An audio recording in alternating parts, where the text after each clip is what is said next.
历史课本上没读过的哈萨克，不就是一个游牧民族国家吗？现在刚好是中亚新年，我跟 Jaslan 沙发主去新年的庆祝活动。通常呢，这个新年会举办大型庆典、传统摔跤、赛马，还有音乐舞蹈表演。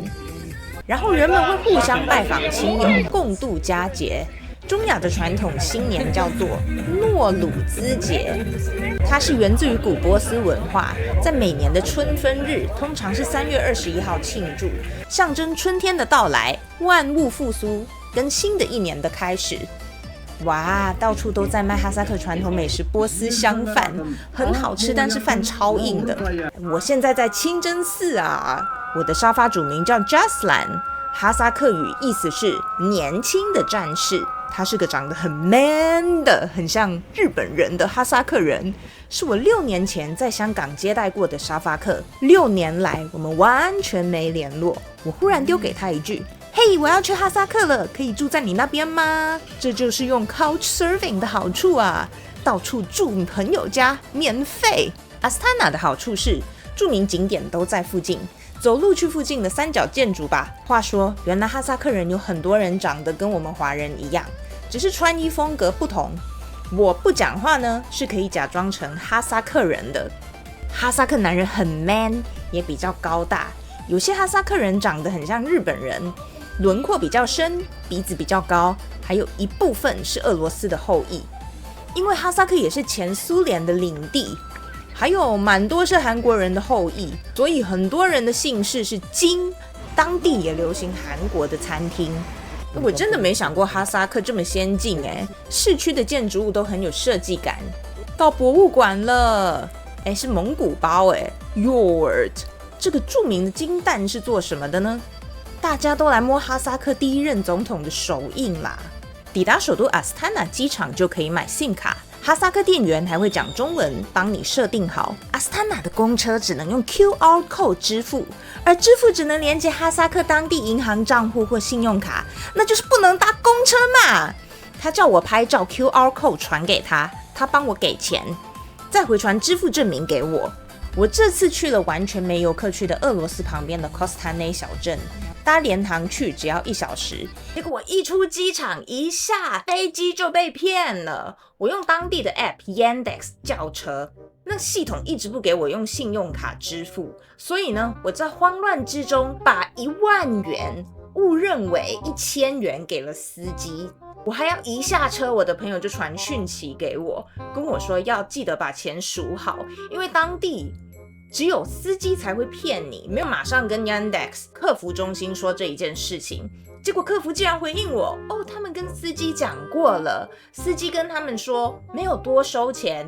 隔天我就要我朋友陪我去警察局报案，我朋友说警察不会理你的，找不找回钱已经不是重点了，重点是我要让 Yandex 这个平台知道，不可以姑息这样子的司机。有跑到了警局，这警局真的好可怜，所有东西都是破的，椅子全部破了，完全不能坐，然后厕所没有一个东西是好的，马桶坐垫是烂的，水龙头是烂的，镜子也是破的，只有门可以锁。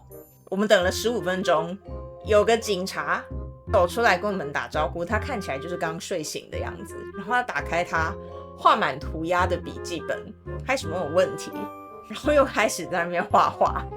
他就载我们2个直奔那个司机的家，开门的是一位老头，应该是那个司机的爸爸，因为长得很像，然后他们就关门了。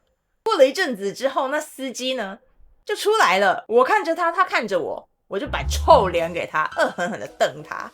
然后我朋友、警察还有那个司机4个人就走出了房子。于是乎就大约过了20分钟吧，就那司机有时候有点激动，警察呢就一脸云淡风轻，还在玩地上的雪。然后呢，警察就忽然问我，如果司机现在把钱还给我，那我是不是就可以不用告他？然后那司机就把1万块还我了。这时候警察就说，你们2个握着那1万块，我要照一张相。然后就这样没了。我朋友超惊讶的，他是俄罗斯人，没有想到事情进行的这么顺利耶。如果是他去报案，那个警察肯定会跟他叫他回家吃自己，可能是因为我是外国人吧。然后又是女生，那当地的哈萨克男人很 man 啊，他们都很想保护女生。然后最后警察走的时候还跟我说，哦，我希望你在哈萨克有一个好的体验。朋友说我的台式穿搭太明显，一看就知道不是哈萨克人，不然就是一个奇怪的当地人。他其实也是我之前接待过的俄罗斯沙发客。科斯塔内因为离俄罗斯很近，有很多俄罗斯人的后裔，所以会有很多东正教教堂，里面是不可以拍照的，当地人会生气。不过因为哈萨克本地人是穆斯林，当地也有不少的清真寺，食物也有很多俄罗斯食物。我真的觉得很好吃每天我都在食堂吃的不亦乐乎，而且一餐才2000到3000 tang 就可以吃到撑死。科斯塔内是个产小麦的地方，除了小镇市中心，贴近大自然，可以到大河边。在夏天的时候，这边就是当地人的沙滩，因为它是个内陆国家，不靠海嘛。复活节的时候，我还跟俄罗斯人在那里野餐，想亲近大自然就可以去森林，搭当地联航去南部首都阿马提洛。不过搭火车24个小时以上也是可以，但是我不想屁股烂掉。我现在呢和沙发主去参加一个沙发客办的桌游活动，这里的人竟然吃石头，之前就在网络看过，听说这个味道超咸的。游牧文化村到底要不要去呢？我是外国人，所以是要，当然要。我已经在前往熏布拉雪山山顶的第1段缆车上了，这里共有3段缆车，这里可以滑雪哦。这个超无言的，竟然没带我的雪靴。最高点这里是3200公尺，这里是终年有雪的。我在 Koktober Hill， 虽然有缆车或是接驳车可以搭，但是走路上去只要20分钟。这个必去的大阿拉木图湖，要先搭公车，再转车子或走路，然后上这段捷径1小时大水管，真的大咖不要来，又累又陡又湿滑，我就回去走马路了。结果经过湿滑的雪地，我必须要沙发主抓住我的手，我才不会滑倒。这原本很浪漫的，但是你看他的装扮，因沙发主热情招待我丰盛的哈萨克食物晚餐，而且还不肯让我付钱，他们真的很好客。